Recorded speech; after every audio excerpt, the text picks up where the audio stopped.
مگر اتنے آہستہ کہ جیسے مجھے ڈرا نہ دے۔ تمہیں چوٹ آئی ہے؟ اس نے نرمی سے کہا اور اپنی انگلیوں سے میرا ماتھا چھوا جہاں میں صحن میں گرنے سے زخمی ہو گئی تھی۔ ایک عجیب سا سکون میری رگوں میں اترنے لگا، جیسے کسی نے گرم پہا رکھ دیا ہو۔ میں حیوانک بنی اسے دیکھتی رہی۔ وہ کون تھا؟ کیا تھا، انسان یا کچھ اور؟ مگر اس وقت دماغ سوال کرنے کے قابل نہیں تھا۔ بس اتنا جانتی تھی کہ اس کی موجودگی میں پراسرار تحفظ کا احساس ہو رہا تھا۔ حالانکہ دل کہہ رہا تھا بھاگو، مگر جسم کہہ رہا تھا ٹھہر جاؤ۔ چلو میں تمہیں تمہارے گھر چھوڑاتا ہوں، نوجوان نے سرگوشی کی۔ میری زبان بے جان ہو چکی تھی، بس سر ہلا دیا۔ وہ آگے بڑھا اور میں جیسے کسی غیر مرئی طاقت کے زیر اثر چلنے لگی۔ خاموش صحن، چاندنی رات، خشک پتے، سب کے بیچ وہ نوجوان میرے ساتھ تھا۔ لوہے کا دروازہ خود بخود ہلکی آواز سے کھلا اور ہم باہر آ گئے۔ میری سانسیں تیز تھی، قدم لڑکھڑا رہے تھے، مگر وہ نوجوان خاموش، مطمئن انداز میں میرے ساتھ تھا۔ گھر کے دروازے تک پہنچ کر وہ رک گیا۔ اب جا سکتی ہو، اس نے دھیرے سے کہا۔ میں نے بے یقینی سے اسے دیکھا۔ کوئی زبردستی نہیں کی، نہ کوئی سوال، نہ کوئی ڈراؤنی حرکت۔ پھر وہ ایک لمحے میں غائب ہو گیا۔ میں نے حیرت سے ادھر ادھر دیکھا۔ کچھ نہیں تھا، صرف خالی رات اور میرا کانپتا ہوا وجود۔ کانپتے ہاتھوں سے دروازہ کھولا۔ دادی اماں اب بھی اپنے کمرے میں بے خبر سو رہی تھی۔ میں چپ چاپ اپنے کمرے میں آ کر دروازہ بند کر کے دیوار کے ساتھ لگ گئی۔ دل ابھی بھی دھڑک رہا تھا۔ میں جانتی تھی کہ کچھ غیر معمولی ہوا ہے، کچھ ایسا جس کی کوئی توجہ ممکن نہیں۔ میرا نام تبسم ہے۔ میری زندگی کی شروعات ان ادھورے خوابوں اور ادھوری مسکراہٹوں کے ساتھ ہوئی تھی، جن کا تعلق میرے بچپن سے جڑ گیا تھا۔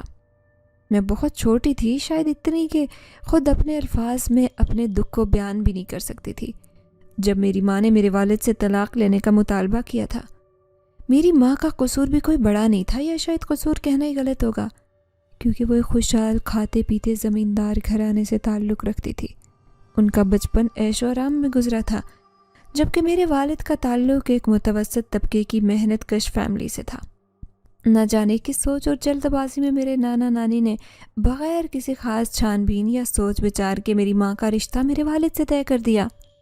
شاید انہوں نے یہ سمجھا ہوگا کہ محبت اور قربانی سے ہر فرق مٹایا جا سکتا ہے، مگر حقیقت کی سخت زمینی راہیں ہمیشہ خوابوں کی اڑانوں سے الگ ہوتی ہیں۔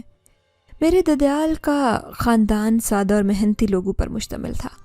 چچا، چچی، دادی، دادا ایک ہی گھر میں ایک ساتھ رہتے تھے۔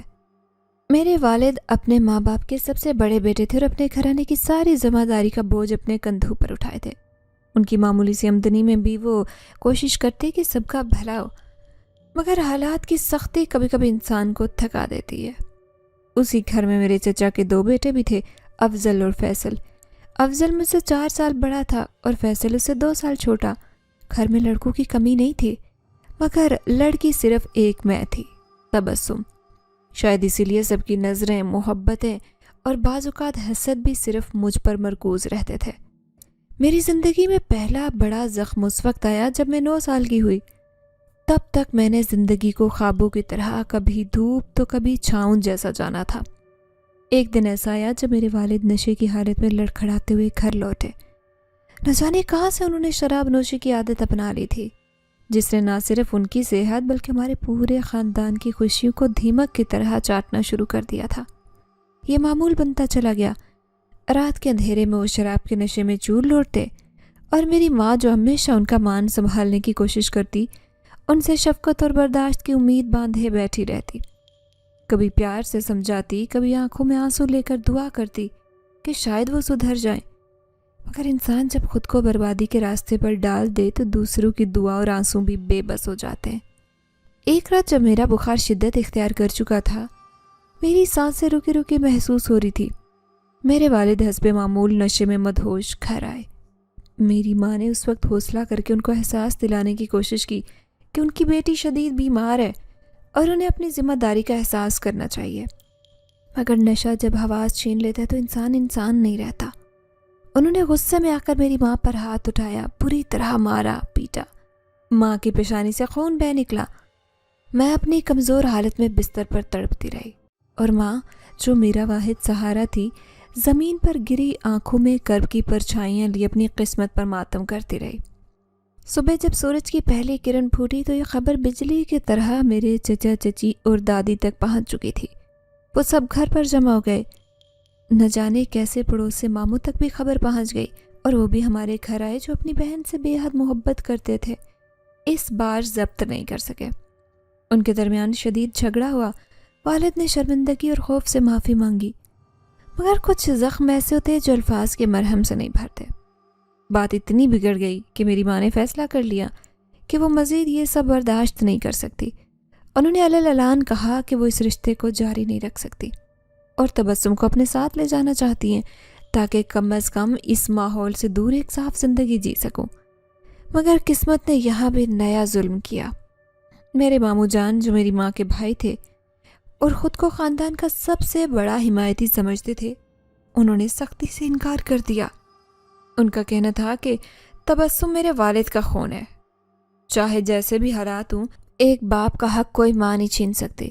انہوں نے صاف کہا کہ تم اپنی زندگی کی نئی راہیں تلاش کرو، مگر تبسم کو یہیں رہنے دو، وہ اسے خود سنبھال لیں گے۔ وہ الفاظ آج بھی میرے دل پر داغ کی طرح ضبط ہیں کہ ہم تمہارے پاؤں کی بیڑیاں نہیں بننے دیں گے تمہاری بیٹی کو۔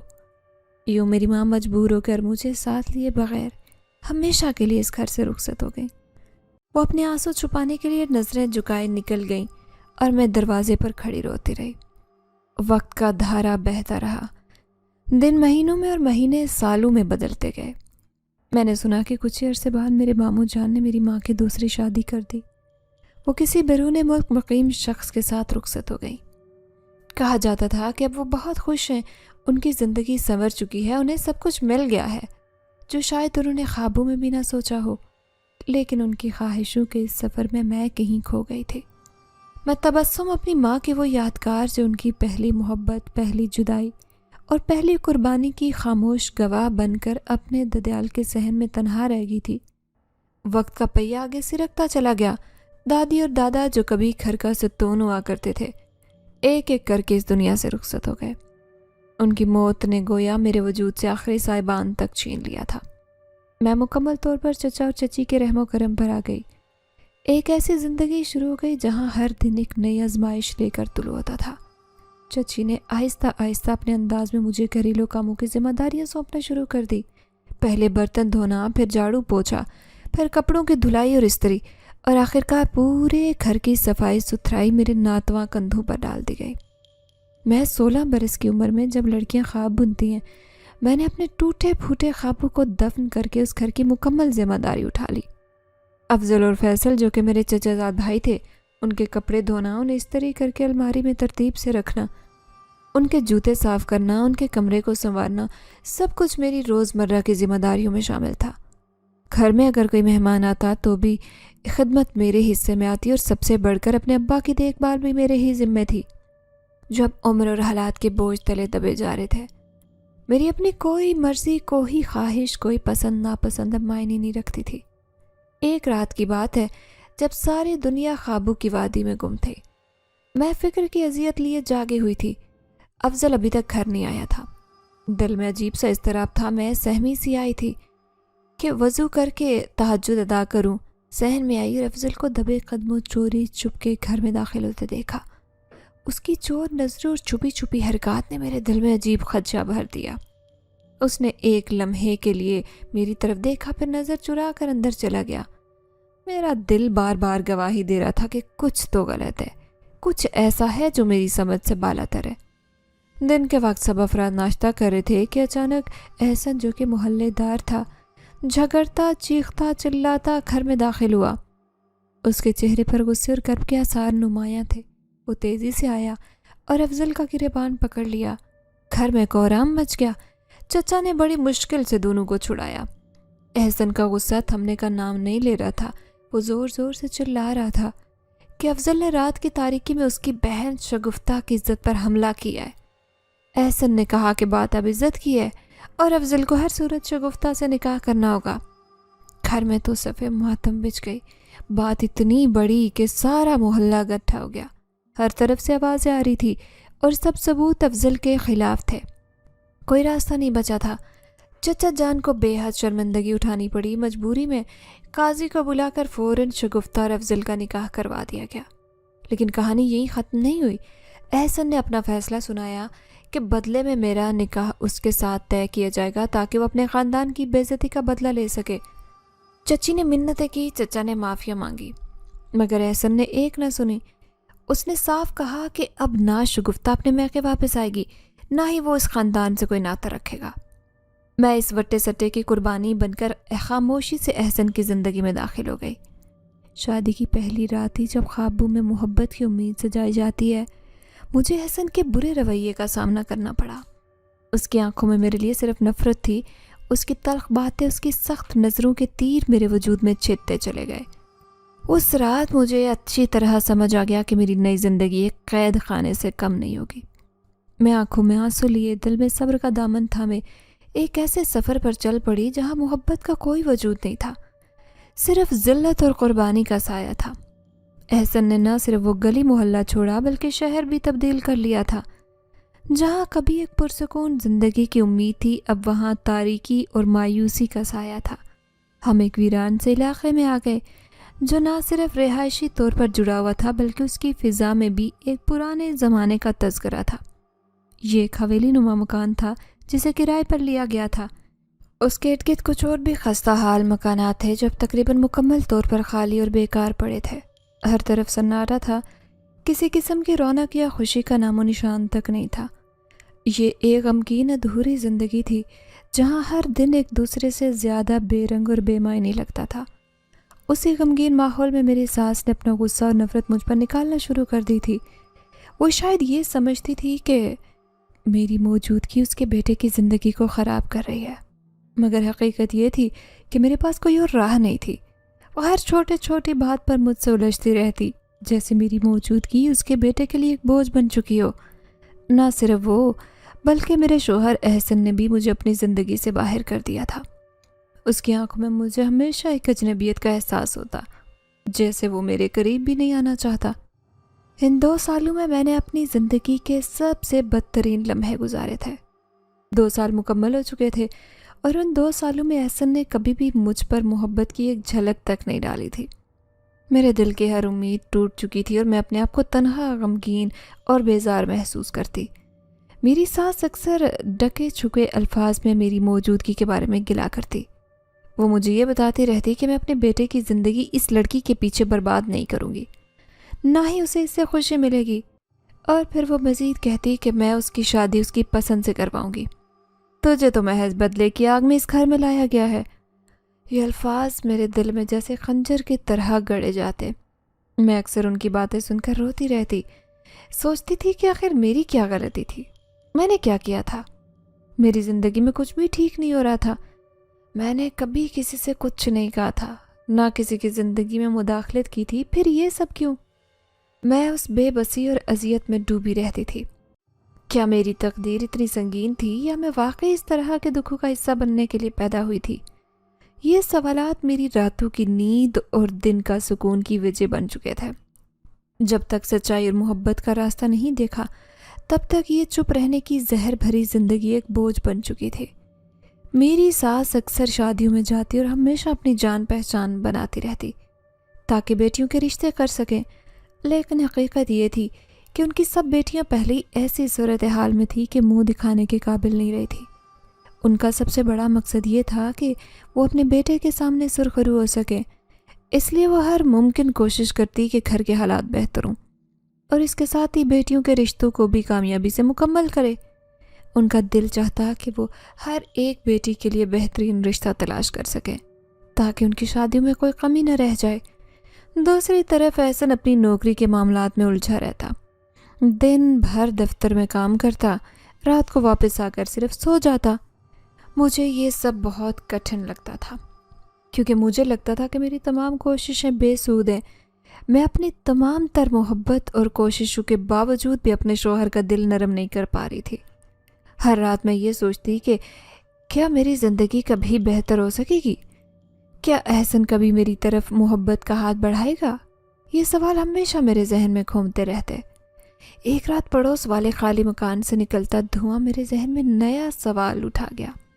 خوف کے ساتھ میں وہاں چلی گئی تاکہ دیکھ سکوں کہ آخر یہ دھواں کہاں سے آ رہا ہے، لیکن جیسے ہی میں اندر گئی کچھ عجیب سا محسوس ہوا۔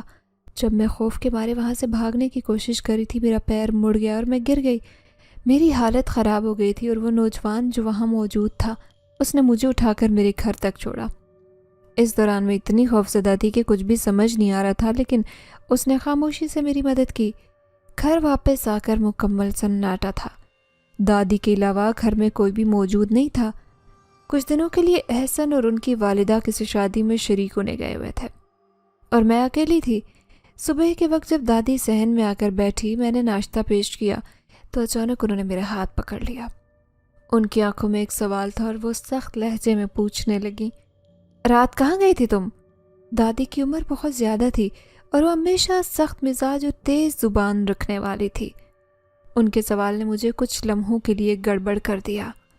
میں جانتی تھی کہ اگر جھوٹ بولوں گی تو پکڑی جاؤں گی، اس لیے میں نے فوراً کہا، وہ باہر شاید بلی آئی تھی جس نے برتن گرا دیے تھے، میں بس وہی دیکھنے گئی تھی۔ جب میرا پاؤں پھسل گیا اور میں گر گئی، یہ کہہ کر میں نے ان کی آنکھوں میں جھانکا اور مجھے لگا جیسے وہ میری بات کو تسلیم کر گئیں۔ انہوں نے ماتھے کی چوٹ کو دیکھ کر مجھ سے یہ سوال کیا تھا۔ اس سوال میں کچھ اور تھا، جیسے وہ سمجھ گئی ہوں کہ میں کچھ چھپانے کی کوشش کر رہی ہوں، لیکن انہوں نے کچھ نہیں کہا۔ شاید ان کی ساری عمر کی سمجھ بوجھ اور تجربے نے انہیں یہ گمان دیا تھا کہ کچھ تو غلط ہے، لیکن وہ خاموش رہیں۔ دادی کے کمرے میں ہی سونے کا میرے لیے ایک الگ ہی تجربہ تھا۔ احسن رات کو دیر سے آتے اور ویسے بھی ان میں میرے لیے کوئی خاص دلچسپی نہیں تھی۔ میں اکثر دادی کے پاؤں دباتے وہیں لیٹ جاتی، کیونکہ مجھے اپنے کمرے میں ڈر لگتا تھا۔ کسی نے کبھی یہ نہیں پوچھا تھا کہ میں اپنے کمرے میں کیوں نہیں سوتی، اور میں بھی خود کو یہ کہہ کر تسلی دے لیتی کہ دادی کے ساتھ سو کر مجھے تھوڑا سا سکون ملتا ہے۔ دادی میری خاموشی اور ڈر کو سمجھتی تھی اور ان کے کمرے میں سونا جیسے ایک غمگین سکون تھا جس کو میں اپنی کمزوری کو چھپانے کی کوشش کرتی۔ پھر جیسے ہی میں اس خستہ حال مکان سے لوٹی تھی، میں ہر وقت گمسم رہنے لگی۔ احسن اور ماجی بھی واپس آ چکی تھی، لیکن میں جیسے اپنا آپ کہیں کھو آئی تھی۔ اس رات کے بعد اگلے دن سے گھر میں پراسرار واقعات ہونا شروع ہو گئے تھے، جیسے کسی چھپی ہوئی طاقت کا اثر بڑھتا جا رہا ہو۔ سب کچھ معمول کے مطابق چل رہا تھا کہ اچانک ایک دن میرے کمرے کی میز پر رکھا ہوا ایک کتاب اور باقی چیزیں غائب ہو گئیں۔ میں نے پورے کمرے میں تلاش کیا لیکن کہیں نہیں ملی۔ دادی نے کہا کہ شاید تم نے خود ہی کہیں رکھی ہو، لیکن مجھے پتا تھا کہ میں نے وہ کتاب وہیں رکھی تھی۔ پھر میں نے سوچا کہ شاید میں نے غفلت سے کسی اور جگہ رکھ دی ہو، مگر جب دوبارہ تلاش کرنے آئی تو کتاب اسی جگہ پر تھی جہاں پہلے تھی۔ اس عجیب و غریب واقعے نے میرے دل میں خوف پیدا کر دیا۔ اسی دن رات کو ایک اور خوفناک واقعہ پیش آیا۔ میں دادی کے ساتھ صحن میں بیٹھے ہوئے چائے پی رہی تھی جب اچانک میں نے ایک سائے کو کمرے کے کونے سے گزرتے ہوئے دیکھا۔ پہلے تو مجھے لگا کہ شاید میری نظر کا دھوکا ہو، لیکن جیسے ہی وہ سایہ دوسرے کمرے میں غائب ہوا، میں بے اختیار کھڑی ہو گئی۔ دادی نے میرے چہرے پر خوف کا تاثر دیکھا اور پوچھا، کیا ہوا؟ لیکن میں کچھ بول نہیں پائی۔ دل ہی دل میں ٹیس اٹھ رہی تھی کہ کچھ غیر معمولی واقعہ ہو چکا ہے۔ رات کو جب میں اپنے کمرے میں سو رہی تھی، اچانک مجھے کسی کے قدموں کی آواز سنائی دینے لگی۔ یہ آواز بہت ہلکی تھی، جیسے کوئی دھیرے دھیرے چل رہا ہو۔ میں نے کانپتے ہوئے آنکھیں کھول کر کمرے کی طرف دیکھا، لیکن وہاں کچھ بھی نہیں تھا۔ قدموں کی آواز مسلسل آ رہی تھی اور یہ لگ رہا تھا جیسے وہ آواز میرے کمرے کی طرف آ رہی ہو۔ میں نے دل میں اللہ کا نام لیا اور خود کو تسلی دینے کی کوشش کی، لیکن پھر اچانک دروازہ ہلنے کی آواز آئی۔ یہ آواز اتنی واضح تھی کہ مجھے یقین ہو گیا کہ کچھ تو غلط ہے۔ میں ڈر کے مارے دروازے کی طرف بڑھی اور آہستہ سے دروازہ کھولا، لیکن وہاں کچھ نہیں تھا۔ دل میں بے شمار سوالات اور شکوک و شبہات تھے۔ میں جانتی تھی کہ کچھ ایسا ہے جسے میں سمجھ نہیں پا رہی تھی، اور وہ پراسرار طاقت روز بروز اپنی موجودگی کو واضح کرتی جا رہی تھی۔ پھر میں نے سوچا کہ کیا یہ وہی مکان ہے جس کے بارے میں نے سنا تھا کہ یہاں کچھ عجیب و غریب واقعات ہوتے ہیں۔ اسی دوران میری نظر ایک کونے میں رکھی پراسرار تصویر پر پڑی، جس کے بارے میں مجھے کچھ یاد آیا۔ یہ تصویر بہت پرانی تھی اور اس میں ایک نوجوان کا چہرہ نمایاں تھا جس کی آنکھوں میں عجیب سا غم تھا۔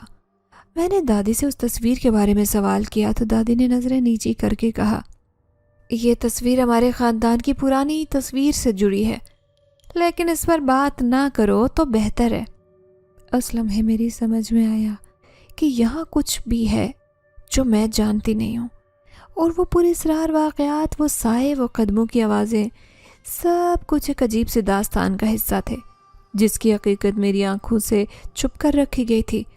اب میں جاننا چاہتی تھی کہ یہ سب کیوں ہو رہا تھا اور اس کا مقصد کیا تھا۔ ایک رات جب میں گہری نیند میں ڈوبی تھی، اچانک پراسرار خواب نے میری نیند میں خلل ڈال دیا۔ خواب میں وہی نوجوان جس کا چہرہ میں اس دن اس مکان میں پہلے ہی دیکھ چکی تھی میرے سامنے آیا۔ اس کی آنکھوں میں غمگین سا تاثر تھا، لیکن اس کا چہرہ کچھ ایسا تھا جیسے وہ مجھے جانتا ہو۔ میں نے خوف کے عالم میں اس سے پوچھا، تم کون ہو؟ نوجوان نے آہستہ سے مسکراتے ہوئے کہا، میں تمہارے قریب ہوں، تمہیں کبھی تکلیف نہیں پہنچنے دوں گا، تمہیں خوفزدہ ہونے کی ضرورت نہیں۔ اس کی آواز میں عجیب سی تسلی تھی، جیسے وہ جانتا ہو کہ میں خوف سے ڈری ہوئی ہوں۔ اس کا ہاتھ بڑھا اور میرے کندھے پر رکھا، جیسے مجھے حوصلہ دینے کی کوشش کر رہا ہو۔ پھر اچانک وہ کچھ دور جا کر غائب ہو گیا۔ میں نے اسے آواز دی، کہاں جا رہے ہو؟ لیکن وہ کچھ نہ کہے، بس میری نظریں اپنی طرف مائل کرتا ہوا غائب ہو گیا۔ میرے دل کی دھڑکن تیز ہو گئی اور میں لرزتی ہوئی آنکھوں سے آنکھیں کھول کر جاگ گئی۔ میرا جسم پسینے سے تر تھا اور دل میں خوف کا ایک سمندر تھا۔ خواب کا اثر اتنا گہرا تھا کہ مجھے لگ رہا تھا جیسے وہ نوجوان واقعی میرے سامنے تھا اور وہ مجھے کچھ بتانے آیا ہو۔ لیکن جب میں نے آنکھیں کھول کر کمرے کا جائزہ لیا تو کچھ بھی نہیں تھا، صرف رات کا سناٹا اور کمرے میں ماضی کے پراسرار واقعات کا بوجھ تھا۔ میرے دل میں ایک سوال اٹھا، کیا وہ خواب تھا یا حقیقت؟ وہ نوجوان جس کے بارے میں پہلے بھی جان چکی تھی، کیا وہ صرف میرے ذہن کی گڑبڑ تھا یا وہ واقعی میرے ارد گرد موجود تھا؟ یہ سوالات اور خوف مجھے بے چین کر رہے تھے۔ میں جاننا چاہتی تھی کہ وہ نوجوان کون تھا اور کیوں وہ خواب میں آ کر مجھے تسلی دینے آیا تھا۔ لیکن جب میری آنکھوں سے نیند کو دور بھگانے کی کوشش کی تو دل میں ایک اور اضطراب پیدا ہو گیا۔ اس نوجوان کا آنا اور مجھے تسلی دینا کچھ اور ہی بات کا اشارہ کر رہا تھا۔ اس رات کے بعد میں نے محسوس کیا کہ وہ پراسرار نوجوان جو میں نے خواب میں دیکھا تھا، میری روزمرہ زندگی میں اور بھی موجودگی اس کی محسوس ہونے لگی، جیسے وہ میرے قریب ہو، میری حفاظت کر رہا ہو۔ لیکن پھر بھی میں خوف زدہ تھی، کیونکہ میں یہ سمجھ نہیں پا رہی تھی کہ اس کی موجودگی کا مطلب کیا تھا۔ ہر رات جب میں سوتی، خواب میں وہ نوجوان دوبارہ آتا اور مجھے کہتا کہ تمہیں ڈرنے کی ضرورت نہیں، میں ہمیشہ تمہارے ساتھ ہوں۔ لیکن اس کا خواب حقیقت میں تبدیل ہوتا جا رہا تھا اور میں روز بروز زیادہ خوفزدہ ہو رہی تھی۔ مجھے یہ محسوس ہونے لگا کہ وہ نوجوان صرف خوابوں تک محدود نہیں، وہ حقیقت میں بھی میرے ارد گرد موجود ہے، اور شاید وہ کچھ اہم بتانے آیا تھا، لیکن میں اس کی حقیقت کو سمجھنے سے قاصر تھی۔ میں نے اس کی موجودگی کا دل میں شکوک و شبہات کے ساتھ خیر مقدم کیا، اور ہر رات وہ خواب میری آنکھوں کے سامنے آتا۔ پھر میں نے فیصلہ کیا کہ مجھے اس کی حقیقت معلوم کرنی ہوگی اور اس پراسرار نوجوان کے پیچھے چھپے راز کو دریافت کرنا ہوگا، تاکہ میری بے چین روح کو سکون مل سکے۔ وقت گزرتا گیا اور گھر کی فضا میں مزید کشیدگی آتی گئی۔ میرے شوہر احسن کا رویہ اور بھی سخت ہو گیا تھا، جیسے وہ مجھ سے مزید بدگمان ہونے لگا تھا۔ کبھی کبھار وہ بلا وجہ مجھ سے سخت لہجے میں بات کرتا، اکثر میری ہر حرکت کو شک کے نگاہ سے دیکھتا۔ میں کچھ بھی کرتی وہ یہی سمجھتا تھا کہ میں کچھ چھپانے کی کوشش کر رہی ہوں یا میری نیت میں کوئی چکر ہے۔ یہ سب اس کے دل میں پھیل جانے والی بدگمانیوں کی وجہ سے تھا، اور میں جتنا اس بات کو دور کرنے کی کوشش کرتی وہ میری بات کو نظر انداز کر دیتا۔ اس کے علاوہ میری نندیں بھی مجھ پر مزید سختی کرنے لگی۔ وہ میری چھوٹی چھوٹی غلطیوں کو بڑھا چڑھا کر پیش کرتی، اور اگر کبھی میں کچھ دیر کے لیے ہی تھک کر بیٹھ جاتی تو وہ مجھے تانے دینے لگتی کہ یہ گھر کی ذمہ داریوں سے بچنے کی کوشش کر رہی ہے۔ ایک دن جب میں تھکاوٹ کی وجہ سے کچھ دیر کے لیے لیٹی تھی، میری نند نے آ کر کہا، تمہیں تو کوئی کام نہیں آتا، ہمیشہ دوسروں سے مدد کی امید لگائے رکھتی ہو۔ میرے دل میں کرب کی ایک لہر دوڑ گئی اور میں نے دل ہی دل میں سوچا کہ کیا یہ میری تقدیر ہے؟ کیا میری زندگی میں کبھی سکون کا لمحہ نہیں آئے گا؟ لیکن پھر میرے دل میں ایک سوال ابھرا، کیا واقعی مجھے اتنی بدگمانی کا سامنا کرنا ہوگا؟ میرے شوہر کی بدگمانی روز بروز بڑھتی جا رہی تھی اور وہ مجھے شک کے نگاہ سے دیکھنے لگا تھا۔ ایک دن جب میں کمرے میں صاف ستھرا کر رہی تھی اس نے میرے پاس آ کر کہا، تمہیں کیا لگتا ہے؟ میں نہیں جانتا کہ تمہارے دماغ میں کیا چل رہا ہے، تمہاری حرکتیں مجھے واضح طور پر غلط لگتی ہیں۔ اس کے لہجے میں غصہ تھا اور مجھے لگا جیسے میں اس کی نظر میں ایک مجرم بن چکی ہوں، حالانکہ میں نے ایسی کوئی حرکت نہیں کی تھی جس سے وہ بدگمان ہوتا۔ میرا دل بہت ٹوٹا اور میں نے فیصلہ کیا کہ مجھے اس صورتحال سے نکلنا ہوگا۔ لیکن جب میں نے اسے بات کرنے کی کوشش کی تو وہ مجھے ٹالنے لگا اور اس کی باتوں میں مزید گمراہ کن رویے چھلکنے لگے۔ میں نے سوچا کیا میں کچھ ایسا کر رہی ہوں جس کی وجہ سے وہ مجھ سے بدگمان ہے، لیکن پھر میرے دل میں ایک اور خیال آیا کہ کیا یہ صرف ایک غلط فہمی ہے۔ میں نے کئی بار اپنے دل کی بات اس سے کہنے کی کوشش کی، لیکن وہ ہمیشہ میری باتوں کو نظر انداز کرتا۔ اس کا بے جا شک اور بدگمانی مجھے اندر ہی اندر توڑ رہی تھی، اور میں سوچتی رہی کہ آخرکار میں نے کیا غلط کیا ہے جو وہ مجھ سے اتنی نفرت کرنے لگا ہے۔ میرے دل میں کئی سوالات ابھرتے اور میں سمجھنے کی کوشش کرتی کہ کیا یہ صرف ایک خواب ہے یا حقیقت۔ مجھے یہ سمجھنے میں دقت ہوئی کہ میرا شوہر جس سے میں نے زندگی بھر کے لیے محبت کی، وہ کیوں میری طرف سے اتنے بدگمان ہو گیا ہے۔ میرے دماغ میں یہ سوالات گھومتے رہے اور میں اس کا جواب تلاش کرنے کی کوشش کرتی رہی، لیکن ہر بار ایک نئی پیچیدگی سامنے آ جاتی۔ ایک دن اچانک میری طبیعت بگڑ گئی۔ بخار اتنا شدید تھا کہ میں بستر سے اٹھ بھی نہیں پا رہی تھی۔ ساری رات سر درد اور جسم ٹوٹ پھوٹ میں گزرا۔ میری حالت اتنی بگڑ چکی تھی کہ میں نے سوچا کہ کیا یہ میری تقدیر کا حصہ ہے۔ میں نے کئی بار آواز دی لیکن کوئی میری مدد کے لیے نہیں آیا۔ شوہر احسن دفتر میں تھا اور نندے اپنے کاموں میں مگن تھی۔ میری ساس بھی چھوٹے چھوٹے کاموں میں الجھ کر مجھے بھول گئی تھی۔ میں بے بسی کے عالم میں بستر پر پڑھی رہی۔ آنکھوں سے آنسو بہتے گئے مگر کوئی نہیں آیا۔ یہ سب اتنی عجیب سی صورتحال بن گئی تھی کہ میں یہ محسوس کرتی کہ جیسے کوئی میرے ساتھ نہیں، جیسے میں اس دنیا میں اکیلی ہوں۔ بدن میں کمزوری تھی اور میری حالت اتنی خراب ہو گئی کہ میں سوچنے تک سے عاجز ہو گئی تھی۔ میرا جسم سرد ہو چکا تھا اور ہر طرف سناٹا تھا۔ لیکن پھر اچانک جب میں بستر پر سونے کی کوشش کر رہی تھی، میری آنکھوں کے سامنے ایک انوکھا منظر آیا۔ میرے کمرے میں ایک نرم روشنی آئی اور دروازے پر پورے اسرار سے دھواں دار ہوا چلی۔ ایک ٹرے جس میں دوا اور کھانا رکھا تھا دروازے کے پاس آ کر رک گئی۔ میری آنکھوں میں شک اور حیرت کا ملا جلا سا جذبہ تھا، اور میں سوچنے لگی کہ کیا یہ حقیقت ہے یا پھر میں کوئی خواب دیکھ رہی ہوں۔ میں نے آہستہ آہستہ اٹھ کر ٹرے کو کھولا۔ اندر ایک ہلکی سی خوشبو تھی جو مجھے فوراً سکون دینے لگی۔ کھانے میں گرم شوربہ تھا اور دوا بھی بہت عجیب قسم کی تھی، جیسے کسی ہنرمندی سے بنائی گئی ہو۔ میرے دل میں سوالات اٹھنے لگے، کیا یہ سب کوئی میرے لیے بھیج رہا ہے؟ لیکن فوراً ہی میرے ذہن میں یہ خیال آیا کہ یہ ضرور وہ پراسرار نوجوان ہے جس نے مجھے پہلے بھی اپنی مدد کا یقین دلایا تھا، لیکن میں نہیں جانتی تھی کہ وہ کون تھا، کہاں سے آیا تھا۔ میں نے دوا پینا شروع کر دی اور کھانا کھایا، اور مجھے محسوس ہوا کہ جیسے فوراً کچھ طاقت واپس آ گئی ہو۔ کچھ ہی دیر بعد میری طبیعت بہتر ہونا شروع ہو گئی، بخار کم ہونے لگا اور میرے جسم کی کمزوری بھی ختم ہونے لگی۔ میں نے دل ہی دل میں شکر گزار ہو کر کہا، کیا یہ ممکن ہے کہ کوئی میری مدد کے لیے بھی آیا ہو؟ میرے دل میں ایک نیا جذبہ پیدا ہوا اور میں نے سوچا کہ شاید اس پراسرار مدد کے پیچھے کوئی راز چھپا ہو۔ ایک خیال میرے دماغ میں آیا کہ وہ نوجوان شاید میری مدد کے لیے آ رہا ہو، کیونکہ وہ میرے لیے ہمیشہ ایک رہنمائی کی طرح تھا۔ میرے اندر ایک عجیب سا سکون آیا اور میں نے اپنے دل میں ایک فیصلہ کیا کہ میں اس کا راز جاننے کی کوشش کروں گی۔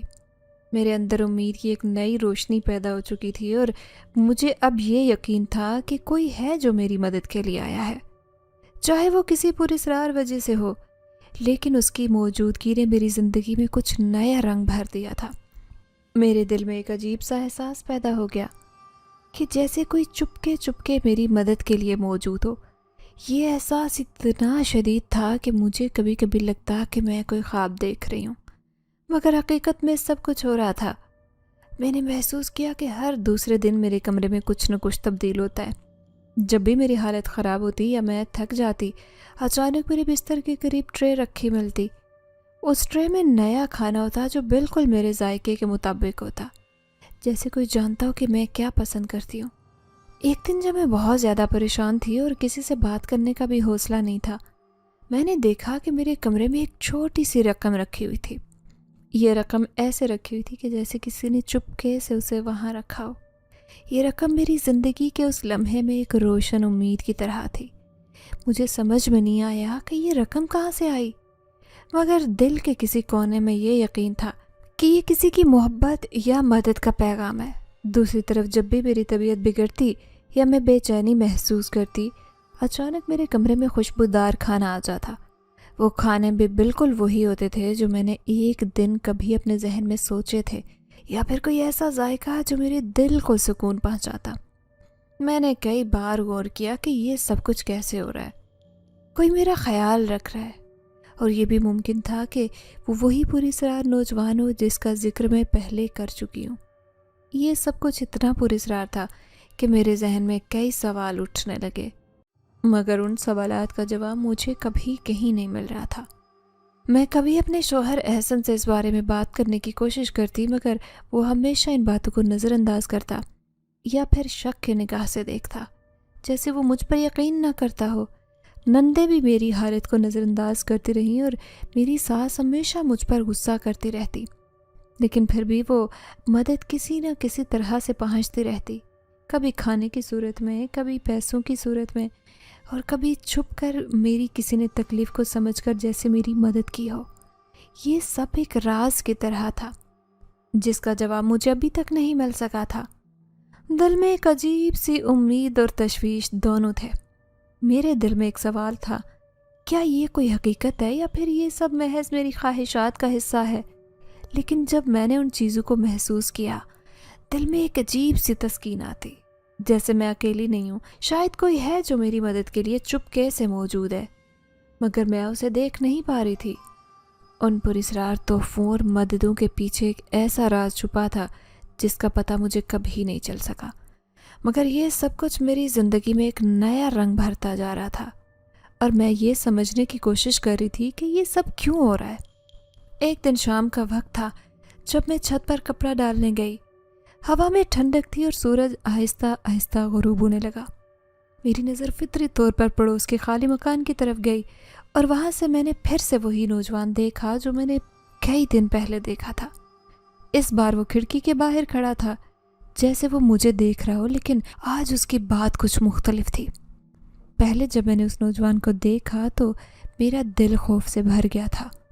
میں سراس میں ہو گئی اور فوراً وہاں سے بھاگ آئی تھی، مگر آج جب میں نے اسے دیکھا تو عجیب سی اپنائیت کا احساس ہوا۔ وہ نوجوان مجھے پہلے سے زیادہ بے تکلف اور ہمدرد محسوس ہو رہا تھا۔ میری نظریں اس پر مرکوز ہو گئی تھی، جیسے وہ جان بوجھ کر میری نظر سے بچنا نہیں چاہ رہا ہو۔ میرے دل میں ایک عجیب سی تسکین آ گئی۔ وہ نوجوان جس کی آنکھوں میں کچھ خاص بات تھی، جیسے وہ میری تکلیف کو سمجھ رہا ہو، آج مجھے اپنے قریب محسوس ہو رہا تھا۔ میں نے محسوس کیا کہ میں اس سے خوف زدہ نہیں تھی، بلکہ جیسے میں اس کے ساتھ کسی گہرے رشتے میں جڑ رہی تھی جو میں نہیں جانتی تھی نہ وہ۔ شام کی ہوا میں سرسراہٹ تھی اور اس نوجوان کا چہرہ جیسے چاند کی روشنی میں کچھ اور ہی دکھ رہا تھا۔ میری آنکھوں میں وہ منظر دھندلا سا ہو رہا تھا، اور ایک پل کے لیے مجھے لگا کہ شاید یہ سب کچھ حقیقت نہیں بلکہ میرا ذہنی تخیل ہو۔ لیکن پھر بھی وہ لڑکا کھڑکی سے باہر تک میرے سامنے تھا، اور میں خود کو اس کے قریب محسوس کر رہی تھی۔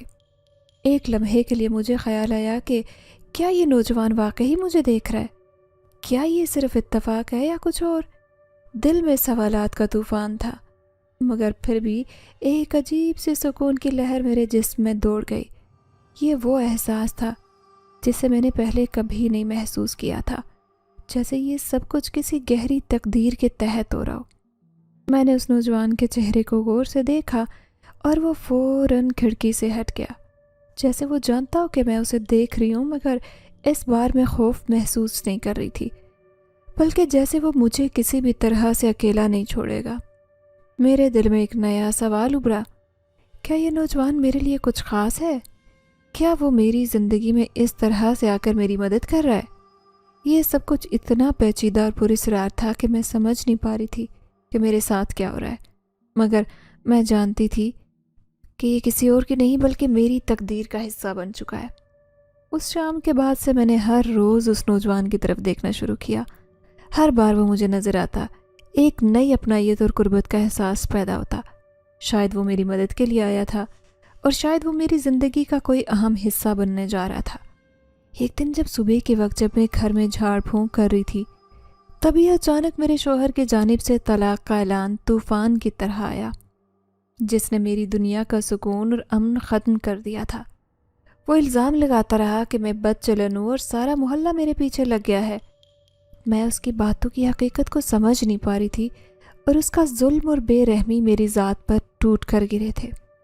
اس کے بعد وہ مجھے مار مار کر گھر سے اس نے باہر نکال دیا۔ میرے جسم پر چوٹوں کے نشان تھے اور دل پر غم کے گہرے نشان۔